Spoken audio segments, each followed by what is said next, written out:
Hi, welcome to SBR Sports Picks. He's Mike Brenner. I'm Peter Loshak. We are the odds couple. You're going to do sportsbookreview.com. It's Super Bowl week. Today is Tuesday, January 31st. We're talking with Doug Upstone, a very popular show that we've done all year long. And this week, which is called the False Favorites and Top Dogs show with Doug Upstone. This week, we're going to take a look at props. Props, of course, can be some of the most profitable ways to bet the Super Bowl year in and year out, Mike Brenner. Absolutely, Pete. And there's some good options this year. I'm anxious to hear what Doug's got to say. And false favorites and top dogs on prop. Yeah, I've been, as you know, Mike Brenner, I'm crunching my way through all these props. We did our last call. I was at about 15%. Now I'm up at about 18, 19%. I'm thinking maybe about the under in Matt Ryan. Night. I'm thinking about maybe the under in Matt Ryan completions, but maybe we'll get that to that later on in the. I'm going to have to pick your brain on that in the week. Yeah, Doug Upstone, thanks for being with us. Have you crunched all these props or just a few of them?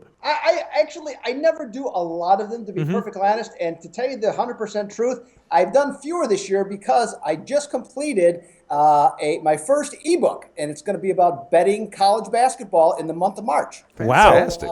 So yeah, a little bit different twist there, but I still have some. But the one I don't have for you is I do not have what color Lady Gaga's hair will be. All right. Well, what do you have for us? Because I'm going through these numbers and I'm starting to formulate some opinions. I want to see what light you can shed. Okay, well, let's get it started then. I have one where to start with what I would call, let's just call it a bad dog, and the team to score last in the Super Bowl, which is a minus 110. And looking at this, we know that New England's a visiting team, so that means they're going to get to call the coin flip. And I'm going to go on the line and say that they're going to win the coin flip.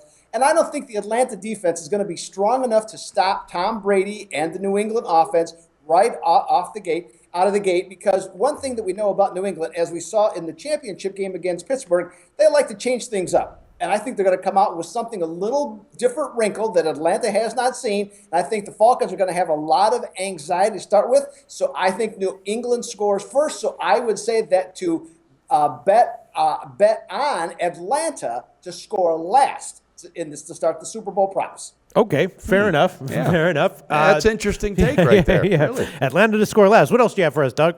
Let's see. I have other ones, but I got a couple of false numbers, and it has to do with total of sacks. And this is for both teams. And I think it's going to go under 4 in both occasions. Now, both of these teams were middle of the road when it came to sacks during the regular season. And I expect both of them to create pressure on both Tom Brady and Matt Ryan. But it's a different thing to actually tackle them and get them down to the ground. Now, both offenses are designed to get rid of the ball quickly. So I think that's a huge detriment. Also, both offenses are also geared towards the run. They look for a great deal of balance. And anytime you run the ball, that's going to slow down the pass rush. And also take into consideration that both quarterbacks are really good ball handlers.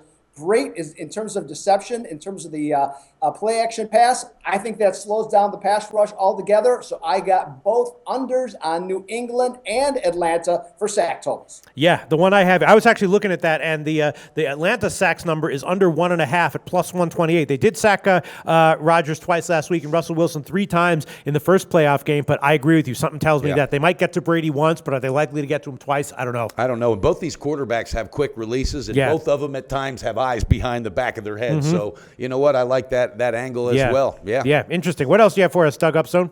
Okay, and this one I got a triple play for you on this one. I got 2 dogs and a false number in one segment here. So let's get it started.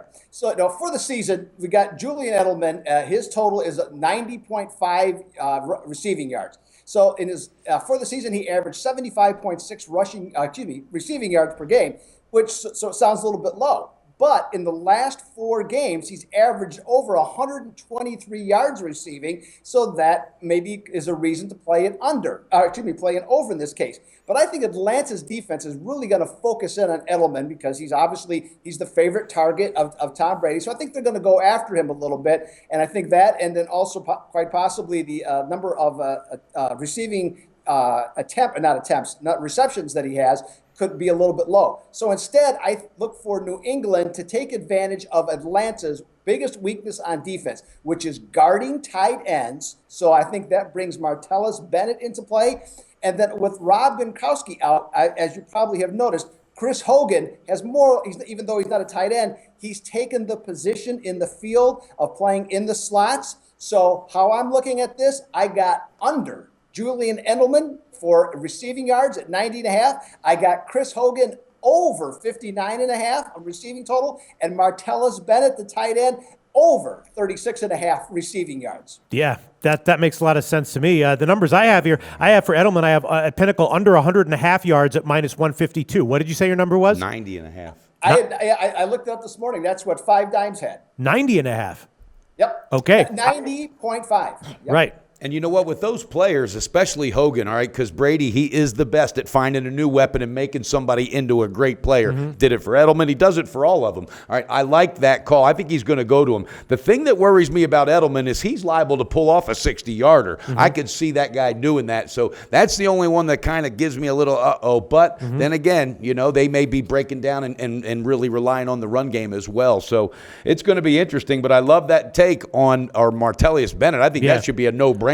And Hogan, hell yeah, that guy was just lighting it up last week. Yeah, I mean, do you think that Bennett is better on the yards, or just I have total receptions for Bennett over 3.5 plus 111, so it's a dog for him to get 4 receptions. What do you think about that, Doug? Yeah, I think that number is accurate, so I don't really have a strong feeling, but I would not be at all surprised if he catches some ball for like 25 or 30 yards just on one play. Yep. So, yeah, I think the number's low, and I really like it because I didn't tell you the one thing. Atlanta is 28th in the NFL guarding tight ends this year. All right. Yeah, these lines do move a lot. The most recent line I saw was for Martellus Bennett, over 38.5 receiving yards, -101. So might be some value there. Doug Upstone, what else do you have for us? Is that it? I got one more for you. And I think this number is off, and that's going to be on LeGarrette Blount rushing yards. Now, you know, when you mention the name LeGarrette Blount, the one thing you never think of is shiftiness or finesse. And this year he has over 1,200 yards. I think it's around 1,250 yards rushing for the entire season, including the postseason. Now, when I look at him, he's just all he needs is a little bit of a gap, and he's just gonna hit that hole hard. And he's going against an Atlanta defense that gives up 4.65 yards per carry rushing. I look for him to have a really strong game, and I look at that 57.5. I think that number is way off. Wow. I think he's going to get at least 70. And if New England carries a better than a touchdown lead in the fourth quarter, let's just say maybe 10 points, if that's the case, obviously he's going to get fed the ball even more. I really like the over 57.5 here for LeGarrette Blount rushing yards. All right. But you just got to open up the other door, because I'm jumping in with you, Doug. They're going to be absolutely pounding him. And like you said, he hits a gap and sees it, forget about it. Atlanta is going to have their hands full with him, especially when they do, if they do, get a lead. They're going to pound that ball. Great insight there, Doug. Yeah, I have right here over 60.5 at Pinnacle at plus 100. So Jesus, I like him for over 100 in this game almost. Yeah. All right. Is that it for you, Doug Upstone? That's exactly what I got. All right. Awesome breakdown. Awesome insights. Really helping us out. Doug wrote an ebook. He wrote his first ebook. I'm so proud of him. I'm serious. Yeah, no, I know. That's great. Did you give away all your secrets? Why would you give away all your secrets, Doug? Well, not all of them, but it's certainly ways to look at and generate, ways for people to make more money betting these things. And it's not just about the NCAA tournament. It's about conference tournaments and the smaller tournaments, the NIT, CBI. It's a variety of things, taking all those things into consideration. All right. That's congratulations, Doug Upstone. Talk to you again very soon. Looking forward to it, Doug, and we're going to have a great Super Bowl. Go to SBRodds.com. Browse, compare, and shop live odds available at top online sportsbooks.